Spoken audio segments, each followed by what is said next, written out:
Hi, Snoo listeners. Do you like cheating stories with a twist? Unknown biological kid showed up out of nowhere?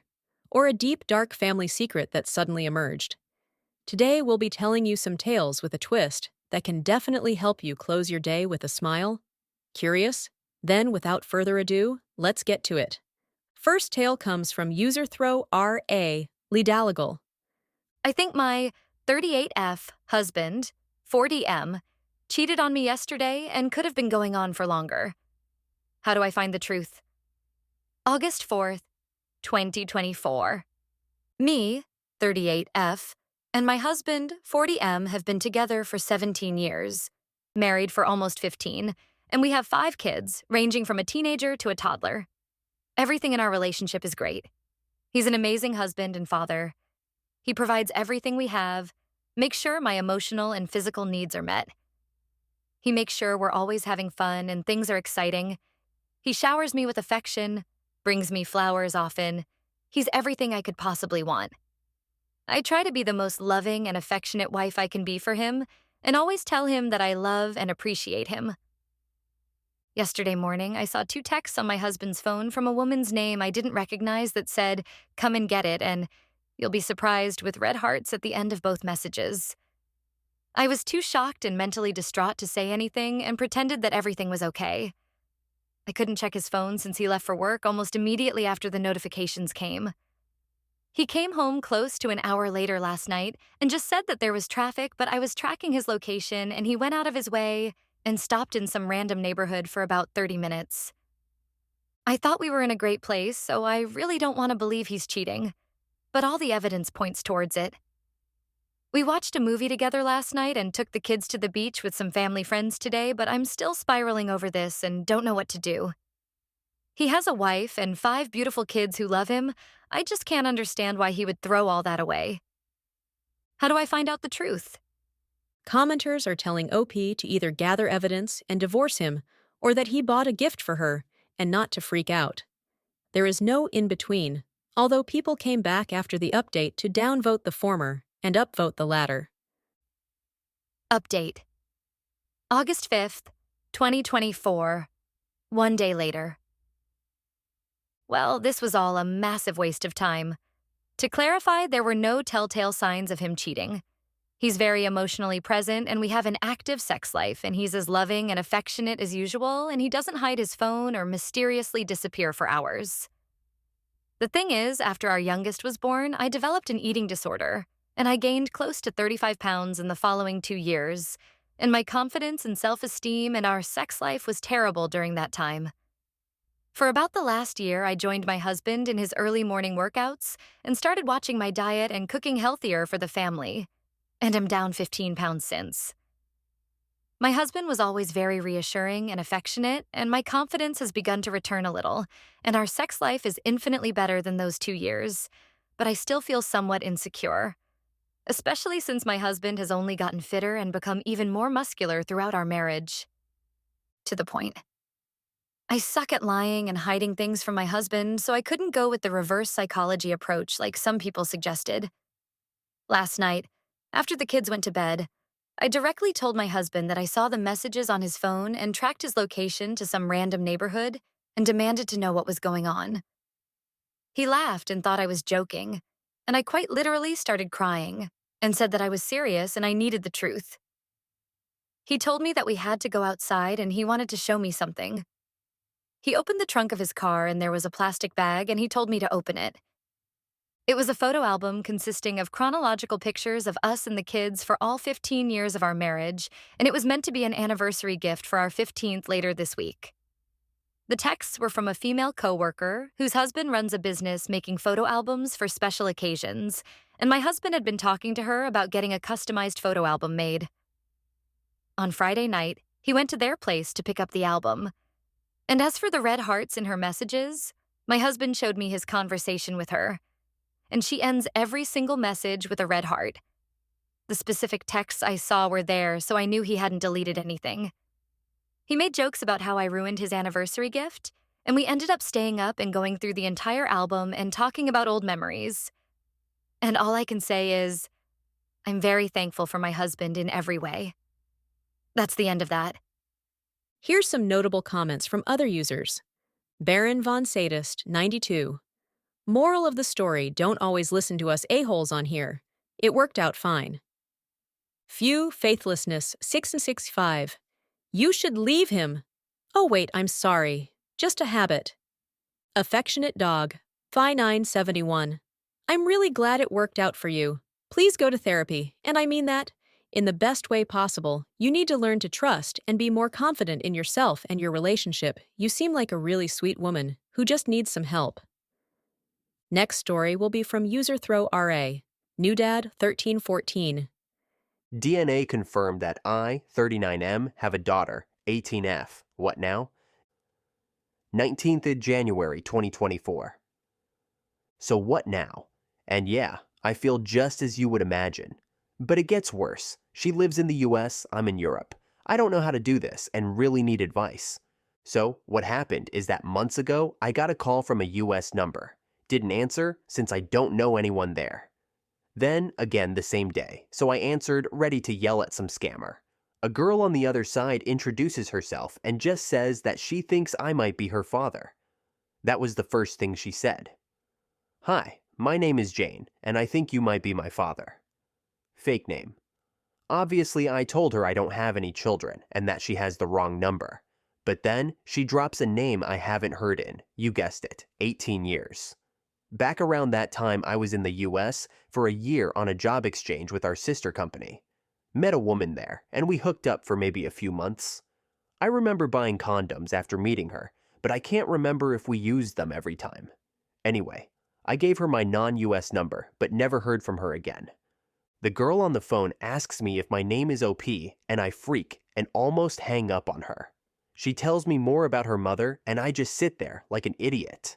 She'd found my name and number in her mother's diary, and now, as she turned 18, she wanted to contact me. She lives with her relatives now, since her mother is unable to take care of herself for some reason. I still don't know the details there. She asked me if I'd be willing to do an ancestry DNA test, and even offered to pay for it. She ends by saying I should think about it, and ask if she can call me again. I just say sure, and we hang up. I swear I was about to faint right there and then. The whole conversation lasted only like 5 minutes. I end up taking the test, and we talk a few more times. The test took forever, but yesterday she sent me a screenshot of her profile matching 50% to mine. I mean, that's just it, right? We haven't spoken since, just messaged some. I lied and told her I've been busy and we'll talk later, which now makes me feel like an ass. Up until this point, I've kept it together, holding on to the thought that I'm probably not the dad. But now, I can't deny it. It's probably been half my life since I last cried. I haven't told anyone this. I was kinda hoping the DNA test would come back negative, and then I wouldn't have to. How do we even break this to my family? I just know they'll all want her number so they can call her, and then they would start flying over to see her or bringing her here. They're really pushy like that.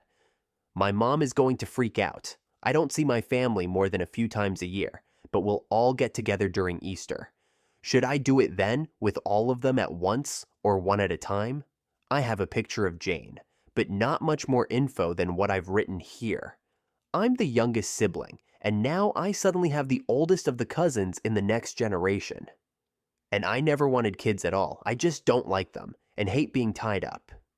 Even had a vasectomy since then. And that's the easy part. The real problem is what to say to Jane. Can some sane person give an example of what to say? I've promised to call her tomorrow. Has anyone discovered they have an unknown child? If so, what did you do? How did it go? How did you connect? What happened when you met for the first time? What did your family say?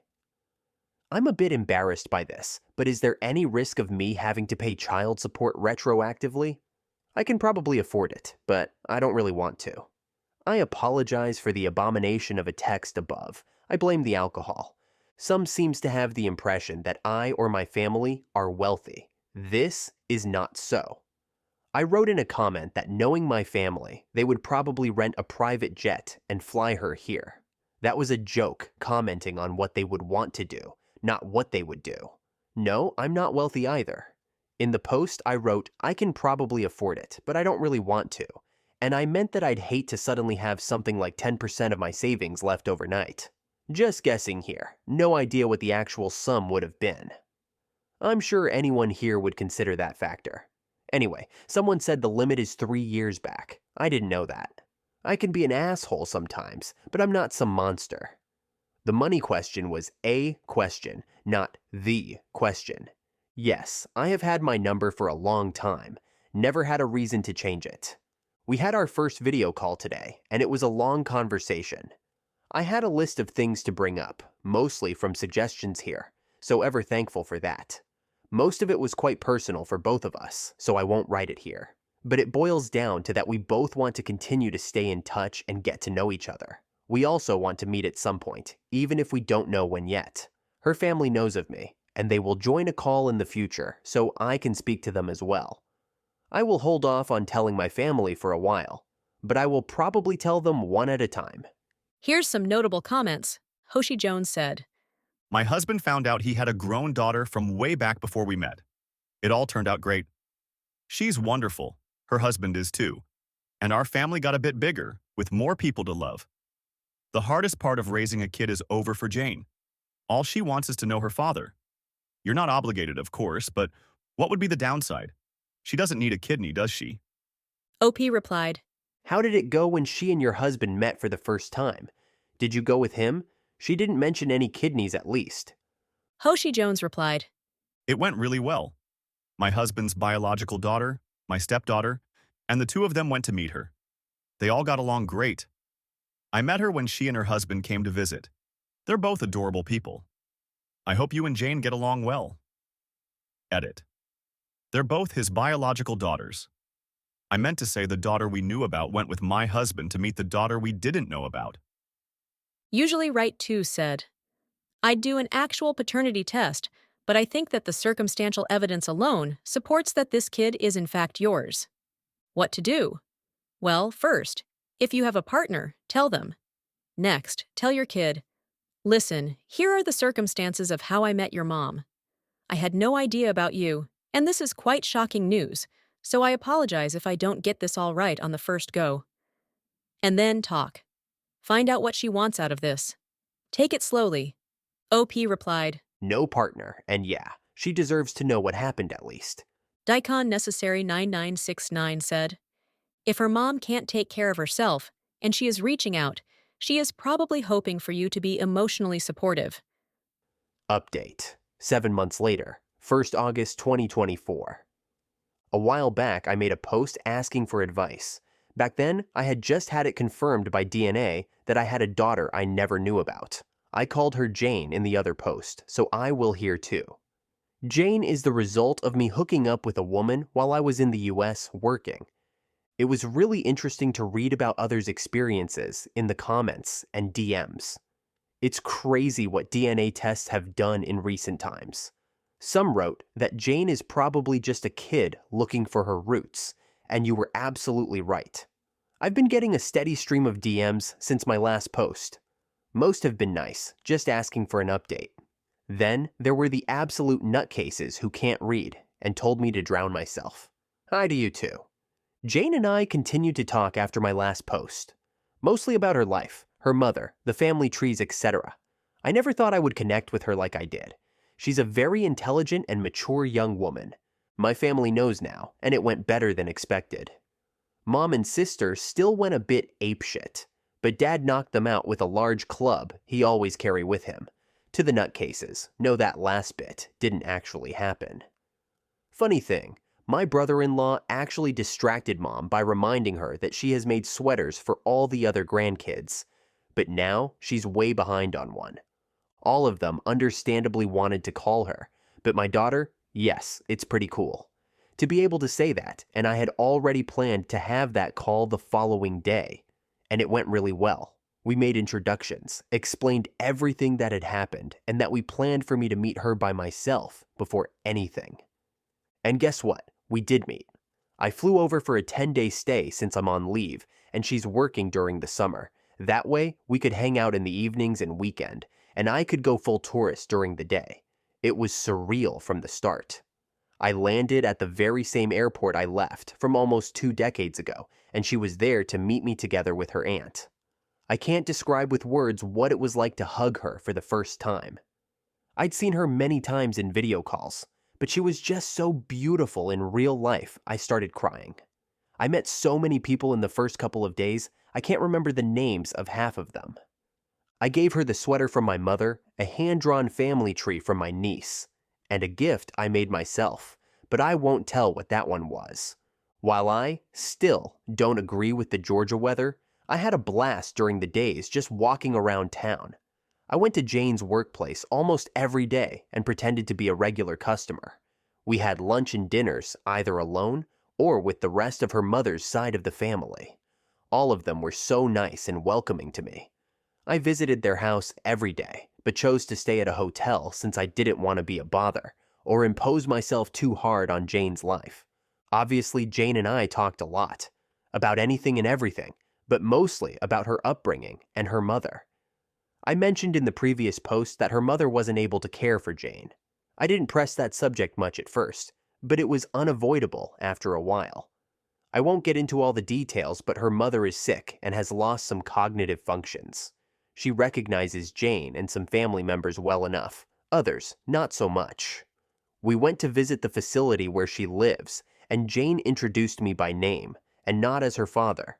She sadly didn't recognize me, so I stayed in the background for the remainder of our stay. Seeing a woman not much older than myself in such a state was a somber experience. So yeah, that was me rambling a bit about what happened after my last post. There was obviously a lot more, but most of it is deeply personal and emotional, and I won't go through it here. I'm back home, and we are keeping communications open. I'm definitely gonna fly Jane over here at some point, when life allows it. But other than that, we have no specific plans for the future. Hope you all have a nice day. Here's some comments after the update. Sensitive, World7272, said, "This is so awesome. Congrats on the daughter. I'm really happy she reached out to you." Spash said, "It's heartwarming to hear how well things went. Wishing you both the best moving forward." Efrendel said, "Things seem to be going well. I'm sorry to hear about her mother. That sucks. Also, that tidbit about a sweater was hilarious. The third story will shock some people. Brace yourselves." From User Painted Doll 1. I finally found out why my aunt couldn't adopt me. My name is Susan, and I was in the foster care system since I was about 2.5 or 3 years old. I was adopted at 6, and my very first memory is crying into my aunt's arms, asking why I couldn't just go live with her when I found out I'd be moving to my now parents' home. She was gentle about explaining it, telling me that back before my parents had died, she'd broken some laws and she wasn't allowed to. Life moved on. I got adopted, and my now parents did everything they could to keep me in contact with my aunt. When I was about 10 or 11, my aunt finished her probation, got her own place, and started letting me come over. We'd get our nails done, go shopping, try new restaurants. I knew she was working her ass off to spoil me, and truth be told, it made me feel special. Like I had 3 parents who'd do anything for me. At 16, I got the full story from my aunt. She'd gotten into some pretty hard drugs as a teenager, got busted for possession a few times and theft once. Then my parents died. My dad was her brother, and as much as his death wrecked her, being told she couldn't adopt me was the kick in the ass she needed to get clean and stay clean, but she always thought it was too little too late, even if I did end up in an amazing family. I'm 22 now, and a couple months ago I got a random DM from a podcaster. They told me they'd done some not-so-legal things to track me down, but they did it to inform me they were covering my story on their show and wanted to know if I had anything I wanted to say or any details left out. I honestly thought there'd been a mix-up somewhere and wrote them back saying that my parents died in a car accident and there wasn't really a story to tell. I was over at my aunt's house this weekend and told her about it in passing, joking that I hoped they hadn't spent any actual money to track that girl down. My aunt went pale and told me to sit down. Then she laid it all out for me. I wasn't her niece. We weren't related at all, and we didn't even meet until the day I went into foster care. The people she told me were my parents really were her brother and his wife. But they died childless, My story. Our story was so much worse than that. At 17, she really did fall into a bad crowd. Painkillers were her drug of choice, and by 19, she had the rap sheet she told me about when I was 16. She was out on bail, running around some middle-class suburb, grabbing anything that wasn't nailed down to pawn. She managed to jimmy open a window and get inside my biological mother's house, taking every piece of jewelry and electronics she could find. She said she'd never be able to explain why, but she went to the basement. She didn't think there'd be anything worthwhile down there, but she just had to go check it out. It was dark, dingy, and unfinished. There was the normal junk: old furniture, out-of-season decorations, and a dog kennel, pushed into a corner and half covered by an old blanket. She was just about to go back upstairs when the dog shuffled around. My aunt's always had a soft spot for animals, so she went to let the poor little guy out and found me. I'll spare you the gory details, but safe to say I was a mess. And my aunt, she didn't even think, she called 911 right there. I've since heard the call, and oddly, the thing that sticks out to me the most is her screaming, "I am breaking into this house. I am robbing them. I don't fucking know the address," until they traced the call. According to the reports I've seen, she didn't leave my side the whole time. She waited with me until the police kicked down the door and cut the lock off the kennel, she testified against my mother, even without immunity, and promised her that she'd never see me again. The last week of my life has been utter chaos, but throughout everything, all I can say is, thank God I have her in my life. Here's some notable comments. Odd Calligrapher 932 said, "Reminds me of that guy who found child porn when he was robbing a house and turned it in and got arrested himself, but also got a predator off the street." C. Benson 1273 said, "I'm so glad your aunt is the person she is. She isn't perfect, but she did right by you. I'm glad things worked out for you the way they did. Good luck." Few Employment 5424 said, "What happened to the dog?" All right, guys, give us a thumbs up if these stories brought a smile to your face. If you'd like more interesting stories like these, hit the subscribe button. Don't forget to share. All right, see you on the next one.